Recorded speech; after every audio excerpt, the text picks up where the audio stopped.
Faites tout pour la gloire de Dieu. 1 Corinthiens 10, 31. Vous avez reçu gratuitement, donné gratuitement. Georges Frédéric Händel est né en 1885 en Allemagne. Très tôt, il se montre extrêmement doué pour la musique. Rapidement, il connaît le succès, parcourt l'Europe et s'établit enfin à Londres. Son œuvre la plus connue est le Messie. Pendant 40 ans, il avait écrit une musique majestueuse pour des rois, des reines, les grands en Angleterre. Mais on s'est peu à peu détourné de lui. Il a rencontré l'échec, la maladie. Découragé, Händel s'adresse à un ami qui lui envoie une suite de versets bibliques à mettre en musique. Il les accompagne d'une lettre disant « Le Seigneur nous en a donné l'ordre ».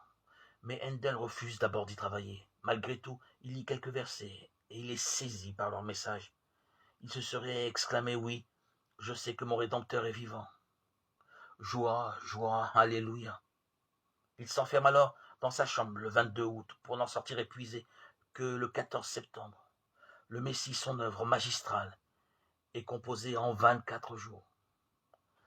La recette du premier concert du Messie réservé aux prisonniers et aux malades. Händel dirige alors plus de 30 fois ses concerts au profit de l'hôpital des enfants trouvés.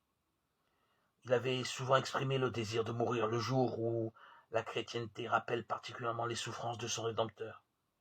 Ce vœu a été exaucé, il est mort le samedi de Pâques 1759, jour anniversaire de la première représentation du Messie. Ses dernières paroles ont été « Seigneur Jésus, reçois mon esprit ».